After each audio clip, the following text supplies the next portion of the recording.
Hola, ¿cómo están? Me da mucho gusto saludarlos. Yo soy Aribel Contreras y bienvenidos a una emisión más de Eco Internacional por Change TV, la televisión del cambio. Te recuerdo que nos puedes encontrar como @Change TV online en todas las plataformas. Y si quieres ver algún programa que ya haya pasado, nos puedes ubicar fácilmente en Facebook o en el canal de Change TV online en YouTube. Hoy, sin duda, hablar de Ucrania me parece que es voltear a hacer una mirada y tratar de entender si ha habido o no una reconfiguración del orden global a 4 años de la guerra, pero a 12 años de la agresión rusa hacia este país.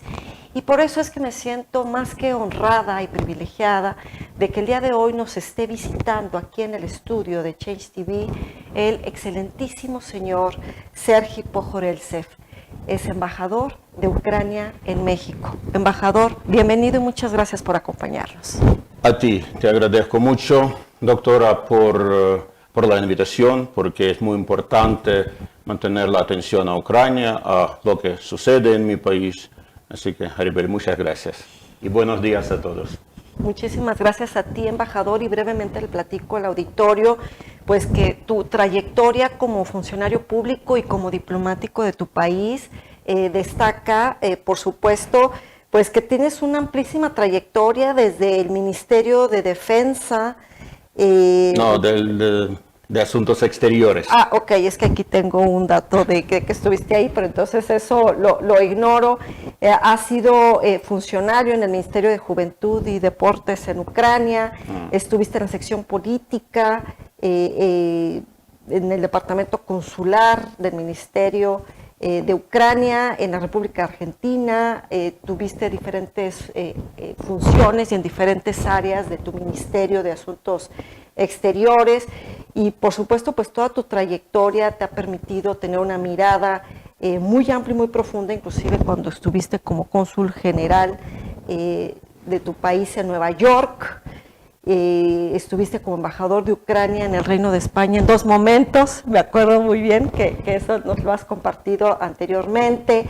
Estuviste también representando a tu país en el Principado de Andorra, representante permanente de Ucrania ante la Organización Mundial de Turismo, director general del Departamento Consular del Ministerio de Asuntos Exteriores de Ucrania.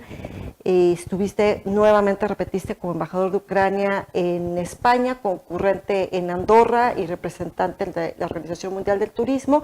Y pues tenemos el privilegio de tenerte acá en México desde el año pasado que llegaste a nuestro país y pues sin duda escucharte para tratar de entender. De entrada, me gustaría que le compartieras brevemente a nuestro auditorio qué es Ucrania, dónde se ubica geográficamente y cómo pudiéramos hoy voltear a ver y describir muy brevemente qué es Ucrania. Es un país ubicado en qué parte de Europa, qué significa Ucrania, su independencia. Bueno, Ucrania está ubicada en el pleno centro de Europa. Es un país muy lindo, con la gente muy intelectual, tiene muchas riquezas naturales, tiene mar, tiene bosque, hay de todo, digamos. Y claro que es muy triste que ahora sufre mucho. Mi país, Ucrania, sigue sufriendo mucho de los ataques rusos, de la guerra que empezó hace 12 años. Ahora marcamos 4 años de la agresión a gran escala contra mi país. Pero en realidad la guerra empezó hace 12 años con la ocupación temporal de la República Autónoma de Crimea, las partes de las regiones de Donetsk y Lugansk, y estamos en guerra entonces más de 12 años ya. La situación en mi país lamentablemente sigue siendo muy complicada debido a los constantes ataques de Rusia. Esta noche Rusia volvió a atacar la capital, la misma capital, la ciudad de Kharkiv, Kryvyi Rih, Zaporizhia y otras regiones y ciudades. En la ciudad de Konstantinivka, es la región de Donetsk, ha bombardeado la población civil, incluso con bombas fosfóricas, que es un acto del terrorismo contra la población civil, y así seguimos viviendo. Por eso seguimos necesitando el apoyo internacional. Claro. Tenemos el apoyo de nuestros países amigos, países socios, apoyo, suministro del material bélico, financiación, apoyo humanitario, apoyo político, pero debido a la situación seguimos necesitando más, en primer lugar, material bélico para poder proteger la población civil, para poder avanzar en el campo de batalla, en el frente, porque estamos luchando para recuperar nuestros territorios temporalmente ocupados. Hemos, por últimos días o semanas, hemos recuperado 400 kilómetros. No es la gran cantidad, pero el enemigo, hay que admitir, es bastante potente. Por supuesto. Y tenemos que hacer todo lo posible y para luchar, defender. sí. Embajador. Sabemos hacerlo, nuestras Fuerzas Armadas, los efectivos de las Fuerzas Armadas son muy motivados, muy profesionales, pero nos cuesta. Por eso supuesto. necesitamos sistemas antiaéreos, municiones, drones, material bélico, porque el enemigo está incapaz de vencer a nosotros en el campo de batalla y está aterrorizando a la población civil. Para Claro. eso necesitamos sistemas antiaéreos. Permíteme sí, nada más rapidísimo, perdón que te sí, interrumpa, no, por favor. porque me interesa mucho compartirle al auditorio en qué momento Ucrania logra su independencia, porque esto es algo que a veces se genera cierta confusión, sobre todo en países del sur global que no están tan familiarizados con Ucrania, de que hoy en día es una realidad muy distinta y son fronteras muy distintas a las que eran el siglo pasado. ¿Nos puedes rápidamente compartir cómo es que Ucrania, en qué momento logra su independencia y se convierte en un país autónomo? Bueno, en el año 1992 hemos restituido nuestra independencia y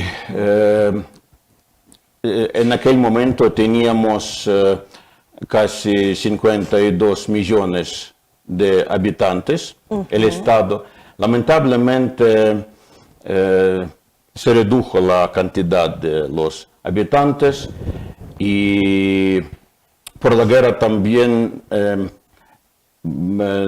muchos ciudadanos ucranianos fueron forzados de dejar sus hogares en Ucrania y salir del país.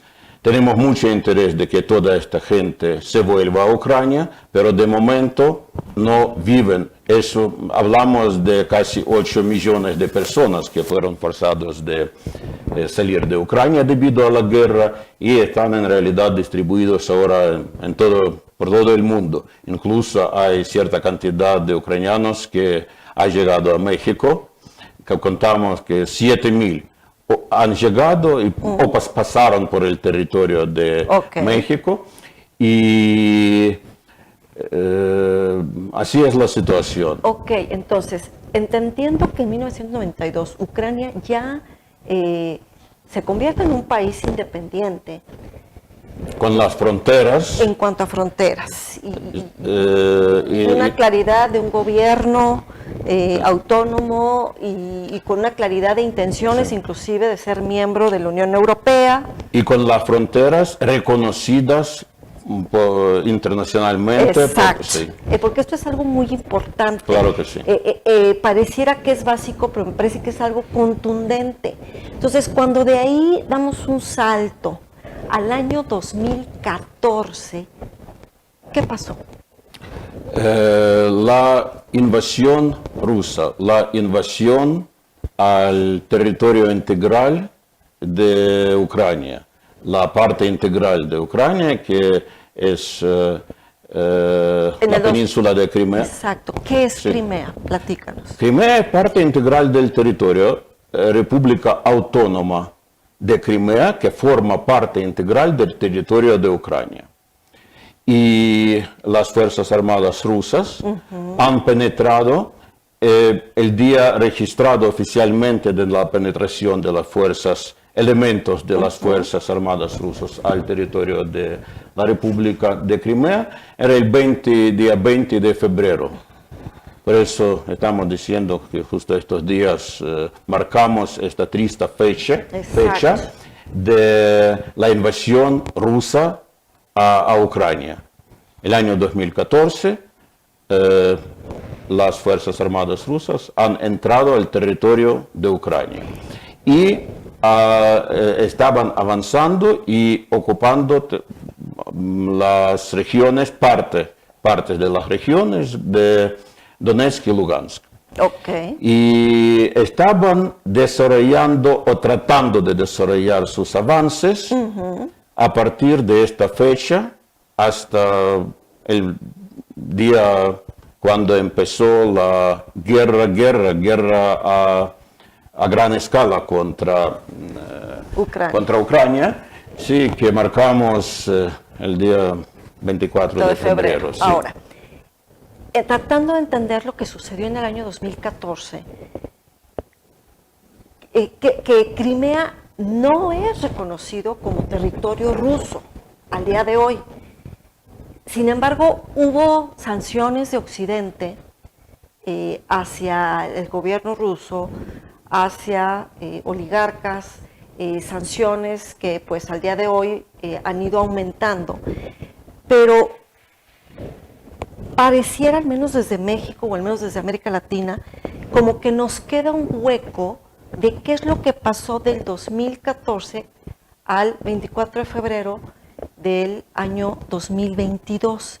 Es decir, en estos años, del 2014 al 2022, que Crimea se lo autoadjudicó Rusia, ¿cómo era la convivencia y cómo era la vida en Ucrania? Bueno, en aquellos momentos, Rusia trataba de legalizar, digamos, su estancia en Crimea y en las regiones de Donetsk y Lugansk, por celebrar tan llamados referendos de los ucranianos que estaban viviendo en estas regiones. Los referendos no fueron reconocidos por ninguno de los países civilizados. Exacto. El mundo internacional no ha reconocido esto como referendo, digamos, normal. A la vez, en este periodo de tiempo, repito, trataban de avanzar en el terreno, digamos, en el frente, para ocupar más territorios. Trataban, pero no tenían éxito. Incluso fueron forzados de retroceder de algunas partes debido a la resistencia de las Fuerzas Armadas de Ucrania en aquellos momentos. Y a partir del 24 de febrero, hace 4 años, Kremlin emprendió los ataques del territorio de Rusia, del territorio temporalmente ocupado, y también parcialmente del territorio de Bielorrusia. Okay. Y así empezó la guerra a gran escala, con los bombardeos de los civiles, con los ataques en el frente, pero hemos logrado de recuperar gran parte de nuestros territorios que fueron ocupados por el enemigo en los primeros días o semanas de la invasión a plena escala. La mayor parte fue recuperada y el enemigo tenía que retroceder de nuestro territorio. De momento tenemos 19,27% del territorio ocupado, incluso Península de Crimea, la República Autónoma de Crimea y las partes de las regiones de Donetsk y Lugansk. Embajador, hoy en día, cuando volteamos a ver en retrospectiva lo que ha sucedido en los últimos 12 años y cómo se agudizó todo esto a partir del 24 de febrero de 2022, describimos, se dice en medios, que esta guerra pues dejó de ser una guerra convencional, dejó de ser, al menos yo así lo he dicho, dejó de ser lineal. Hoy en día es una guerra híbrida, donde inclusive la resiliencia de los soldados ucranianos ha permitido mostrar esta feroz defensa por su país, por sus fronteras. Ustedes al interior han desarrollado inclusive esta capacidad de fabricación de drones para poder defenderse del enemigo. También han enfrentado en ciertos momentos una ciberguerra. Es decir, esto es algo que nosotros estamos viendo en tiempo real, algo histórico y que inclusive se llega ya a comparar con la tragedia y la brutalidad que se vivió en la Segunda Guerra Mundial. ¿Cómo describir lo que se ha tenido que hacer al interior de Ucrania para poder formar nuevos cuadros dentro de su ejército? ¿Cómo entender esta extraordinaria diplomacia del presidente Zelensky, inclusive ustedes como embajadores en distintas partes del mundo, para poder solicitar ayuda de otros gobiernos, poder contar con este respaldo? Porque me parece que inclusive la guerra en Ucrania ha logrado unificar en esta perspectiva y en este punto a Europa. Porque esta guerra no solo se trata de Ucrania, se trata de la seguridad europea. Sí. ¿Cómo nosotros desde lejos podemos entender todo lo que ha tenido que reinventarse ustedes al interior del país para hacer frente al enemigo, pero al mismo tiempo tratar de buscar estos aliados, una nueva reconfiguración que ha puesto al mundo de cabeza? En primer lugar, teníamos que consolidarnos acumulando todos los esfuerzos para poder tener posibilidad de proteger a nuestro país. Y debido a las actividades del presidente Zelensky, de la cúpula militar, en aquellos momentos, hemos logrado conseguir la reorganización o organización de las Fuerzas Armadas dedicadas para hacer frente, en primer lugar, hacer frente al enemigo, tener posibilidad de luchar, tener armas, tener organizadas las actividades de las Fuerzas Armadas y de la población civil, que en aquellos días estaba también luchando, los grupos de la gente de la calle, los ucranianos que tenían ganas y posibilidades de formar parte junto con los efectivos de las Fuerzas Armadas de Ucrania, hacer frente al enemigo. Y repito, la acumulación de todos los esfuerzos, la formación muy rápida, reorganización de las unidades y, por supuesto, conseguir más rápido posible el apoyo de nuestros países amigos, países socios, porque Europa y, en primer lugar, los países limítrofes han entendido muy pronto que la guerra en Ucrania, la guerra de Rusia contra Ucrania, no es la guerra de Ucrania, Claro. es la guerra de Europa y en general de todo el mundo, porque de los resultados de esta guerra depende el desarrollo de la misma Europa, de todo el mundo civilizado, y por eso el entendimiento por parte de la Unión Europea, la mayoría de los países de la Unión Europea, otros países de Europa, otros países del mundo que nos estaban apoyando, y Estados Unidos y Japón, y bueno, no voy a nombrar Listar todos para los no olvidar a porque no nadie.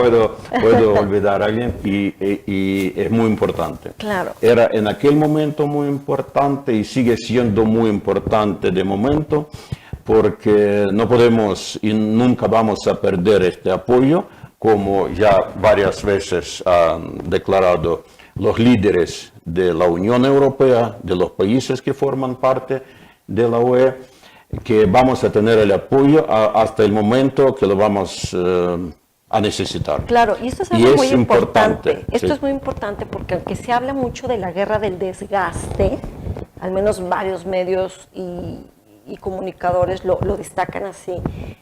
Esto que tú destacas me parece que hay que destacarlo. El apoyo de estos aliados, socios que van hombro a hombro con Ucrania, que no nada más son aliados europeos, sino me parece que también hay que hablar del rol preponderante de Estados Unidos. Va más allá de la incondicionalidad y va más allá del gobernante que esté en turno. ¿Cómo es que ustedes visualizan la necesidad de estas alianzas incondicionales para poder no solamente enfrentar día a día al enemigo, sino para poder hablar de la construcción de la paz? O sea, ¿cómo es que Ucrania hace frente en el sentido de tener que mandar una delegación a Turquía o Emiratos Árabes Unidos o a Suiza para estas rondas de negociaciones? ¿Cómo Ucrania considera esta necesidad de estos aliados que están ahí con Ucrania, pero inclusive no solamente proveyendo armas, sino inclusive en las rondas de negociación? Bueno, en primer lugar, a mí me gustaría destacar que no hay ninguna fatiga de nuestros países aliados respecto a Ucrania. Hay decisiones muy importantes para nosotros respecto al suministro del material bélico, de las sanciones, que estamos presionando máximo posible a Rusia, porque con la presión podemos conseguir la decisión de sentarse sobre la mesa de las negociaciones, pero lamentablemente el modo de actuar por parte del Kremlin, del líder ruso, dice que no están interesados en negociar la paz, no tienen interés de tener un diálogo para resolver, para poner fin a la guerra diplomáticamente. Exacto. Digamos, ¿sí? Y ahora el apoyo, repito, el apoyo de los aliados es un elemento crucial para nosotros, un elemento muy importante. Y nosotros agradecemos mucho a todos que nos están apoyando, demuestra la solidaridad con Ucrania, suministra el arma, toman las decisiones muy importantes como el crédito de 90 millones, por ejemplo, de parte de la Comisión de la Unión Europea, y muchos otros, apoyo humanitario, etcétera, apoyo político. Es muy importante y agradecemos mucho a Estados Unidos que nos apoyan en todos estos sentidos y ahora forman parte del grupo de los negociadores que están promoviendo la más rápida firma del acuerdo de paz. Digo, están acumulando todos los esfuerzos para obligar al líder ruso a sentarse sobre la mesa, tener las negociaciones y poner fin a la guerra. No va a ser fácil, entendemos todos, por supuesto. Ya teníamos 3 rondas de las negociaciones y esperamos que pronto vamos a tener la 4ª. y con la participación, por supuesto. Participamos nosotros, los rusos, la delegación norteamericana. A nosotros nos gustaría tener también participantes de la Unión Europea, porque son muy aliados nuestros Por y supuesto. deben tener, y tienen la voz en este sentido.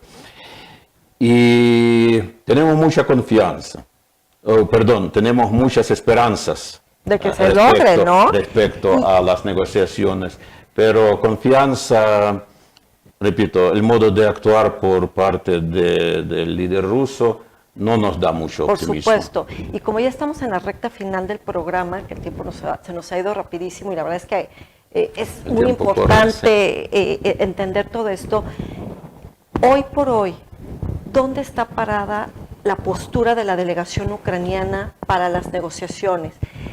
Sobre los puntos del plan de paz de Zelensky, sobre el plan de paz del presidente Trump, o donde hoy pudiéramos como tratar de entender cuál es el eje conductor para poder ponerle fin a esta terrible y brutal guerra. Bueno, eje conductor para nosotros es la integridad territorial, respeto a la integridad territorial, que ese elemento no puede ser negociable. Por supuesto. No negociamos los territorios. También elemento clave, yo diría, es elemento de tener las garantías de seguridad, que significa que no vamos a tener un conflicto congelado después de firmar el acuerdo de paz, sino vamos a tener la paz duradera, justa y con respeto a las reglas y normas internacionales. Por eso necesitamos las garantías de seguridad. Otros elementos también muy importantes, porque tenemos que realizar intercambio de todos los prisioneros de guerra. Volver a Ucrania todos los niños que fueron deportados y deportadas forzosamente. Terribles. Es terrible la situación Sí. en este sentido. Hemos conseguido devolver, hemos devuelto 2.000, un poco más ya, 2.000 de los niños, pero hay docenas de miles de los niños que por fuerza fueron deportadas de las partes temporalmente ocupadas a Rusia. Tratamos de registrar todos los casos y luchamos por la devolución, por devolver todos los niños. Y hay muchos elementos. Yo no soy parte del grupo negociador, pero entendemos y está bien claro, repito, la integridad territorial es un elemento clave, garantías de seguridad, otros elementos que he mencionado, y espero que vamos a tener éxito con el apoyo de nuestros aliados, con el apoyo de Estados Unidos, que repito, valoramos mucho, el apoyo del presidente norteamericano Donald Trump, porque hay que obligar a Putin a respetar las reglas o por lo menos tratar de hacerlo. Y presionar al líder ruso, porque el líder ruso no entiende